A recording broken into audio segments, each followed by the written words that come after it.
Overclockers, and welcome to another episode of BIOS Update. If you're enjoying our tech and gaming news series, don't forget to subscribe.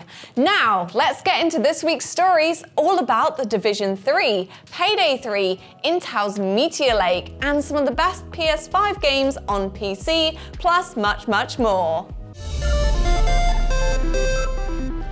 Kicking off the gaming chapter in BIOS Update this week is news that Ubisoft quietly confirmed it is currently working on Division 3 and announced Julian Garrity's return as the executive producer for the Division brand. The Division franchise is known for its survival action gameplay and immersive open worlds, with nearly 40 million players across its existing titles. It's therefore no surprise the original studio behind the first two games, Massive Entertainment, is currently working on a sequel. Unfortunately, there's not a huge amount of info about the upcoming title, as of course it's still in the early stages, with Massive Entertainment still building a team for the project. We also know there will be two more Division games that will release beforehand. The Division Heartland, a free-to-play spin-off set to release next year, and The Division Resurgence, a mobile game. Julian Garrity has been tasked with solidifying the Division brand identity and making sure Tom Clancy's The Division 2 remains well supported. Currently, there is no release date for The Division 3, and it's unclear when more concrete information will be revealed. But Ubisoft has assured its fans that it is dedicated to the longevity of the brand, and that it will share more information in the future. Woohoo! It's Payday! Or should I say, Payday 3, which just like my bank account had a bit of a rocky start. The game launched on the 21st of September, and well, it was pretty disastrous. Remember the Firestarter mission in Payday 2 where you infiltrate an FBI office to steal a server from their computer lab? Well, that's what happened to developer Starbreeze's service on launch day. Players waited 10 years for the sequel, and instead of working their way through one of the 8 heists, they were forced into very long matchmaking queues to wait even longer. This also happened when playing solo, due to the game being always online. This clearly pissed off a lot of people, and the Metacritic user score sits at an angry 2.3 out of 10. The story is similar on Steam, where nearly 70% of the reviews are negative. The chaos has continued this week as Starbreeze has now elected to take the game entirely offline for several hours at a time. This downtime will give its third-party matchmaking partner a chance to improve the servers and matchmaking stability ahead of the weekend. A longer post on Starbreeze's website does go into quite a bit more detail, and I will link that below if you're interested. But TLDR, in the short term, Starbreeze wants to improve the player experience, and in the long term, find a new partner for matchmaking services and make Payday 3 less dependent on online. With a peak player concurrent count of over 200,000 across all platforms, it's well worth Starbreeze putting in some effort to get those thousands of gamers back on side. Moving on to the hardware chapter of BIOS this week, and our first story is that the Senior Vice President and General Manager of AMD's graphics business unit, Scott Herkleman, has announced that he will actually leave the company by the end of this year. He has been leading the way since 2016, which you'll also notice is when AMD's graphics cards started to get good. So that's all 3 generations of RDNA graphics architectures with features such as ray tracing, Fidelity FX Super Resolution, Smart Access Memory, and Infinity Cache.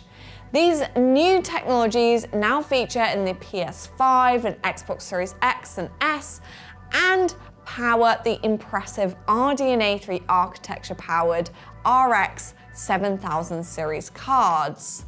Herkleman has certainly made his mark. In a tweet, he thanked his colleagues and fans for their support and expressed his pride in the achievements of the Radeon team. He also wished them success in continuing to compete with Nvidia, which he referred to as the final boss in a subtle jab.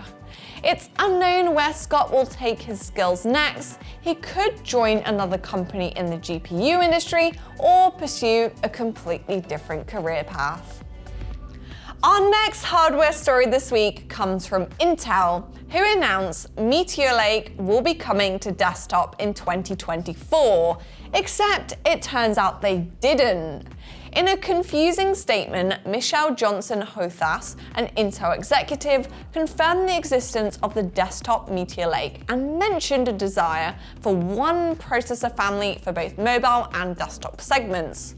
However, Intel has now had to clarify, as Hothas wasn't talking about Meteor Lake S, but instead power-efficient mobile and desktop designs, including desktop form factors such as all-in-one, which technically do sit on a desk, but they aren't what many people would consider the desktop platform. That means Intel's launch timeline starts with the Raptor Lake refresh, or 14th gen, which will run alongside Meteor Lake Mobile at the end of this year. Then we should get new desktop CPUs, but not until later in 2024 in the form of Arrow Lake. Meteor Lake is Intel's first generation of Core Ultra processors, so you'll have to get used to dropping the I. They're based on Intel's 7 process technology, which is equivalent to TSMC's 5nm node, and they use chiplets for the compute, I/O, and graphics tiles, which will allow Intel to mix and match different configurations for different SKUs. One of these chiplets is a brand new Neural Processing Unit, or NPU, for AI tasks, which will improve performance and power efficiency. This is definitely a huge step forward for Intel, and Meteor Lake will represent the biggest architectural shift in a long time. It will also bring with it a major rebranding, which will certainly take some getting used to, as the Core I name has been around for 15 years. However, it looks like we'll only be able to experience the new tech in its mobile form, and if the leap performance is anything to go by, I'm not surprised Intel decided to keep these efficient new CPUs on the mobile platform, as they seem to just about compete with current high-end Ryzen 7000 and Intel 13th gen options. They just use less power. Kicking off the blog chapter of BIOS this week is the 5 best PS5 games you can play on PC, and 5 we hope you can soon. Sony has been treating PC gamers to previously PS5 exclusive titles in recent years, and many are now in the hands of the PC and modding community.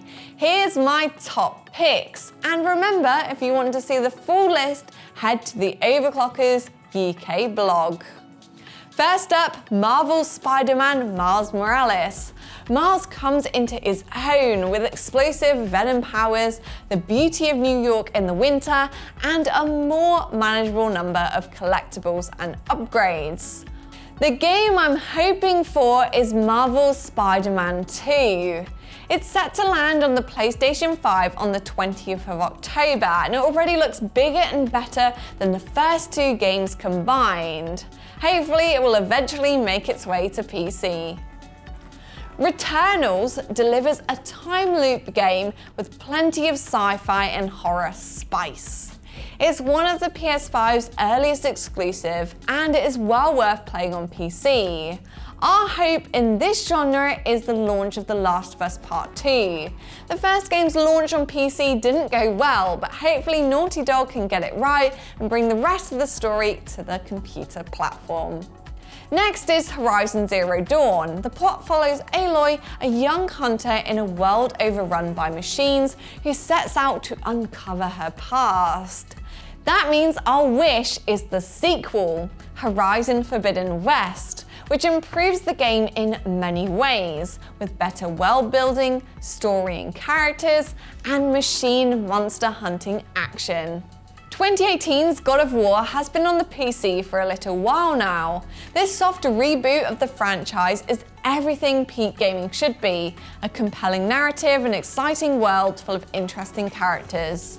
Therefore, it's no surprise that our hope that the epic gameplay of God of War Ragnarok will eventually make its way to PC. Let me know if I missed your favourite PlayStation exclusive title that came to PC in the comments below. Finally, have you been sleeping on Lies of P? Ew, well, after changing your sheets, check out our blog post where we've put together our top PCs for playing this new, frustratingly fun Souls-like that turns the story of Pinocchio on its head. The story is filled with secrets to unearth and vicious monsters to encounter. The combat mechanics let you develop your own style with different weapon combinations, abilities, and equipped skills. The graphics and styling are dark, yet beautifully immersive, and to make the most of Lies of P, make sure your PC can meet the recommended requirements, which are reasonably accessible and include a Ryzen 3 1200, Core i3-6300, 16 gigs of RAM, a Radeon RX 6500 XT or GTX 1666 GB. That means PCs that can easily play the game can be had for under £1,000. My personal pick is the OCK Gaming Saber because you can watch the full build video on our YouTube channel. It has an Intel Core i5, 16 GB of DDR4 memory, a GeForce RTX 4060 Ti, and for other PCs we recommend to play new games like the Lies of P, check out the full Overclockers UK blog post. Thanks for watching this week's episode of Overclockers BIOS Update. Remember to hit that subscribe button so you can catch upcoming episodes of our bi-weekly series. Hit the like button if you enjoyed it. Leave me a comment letting me know what some of your favourite PlayStation exclusive titles are, and I'll see you again in the next one.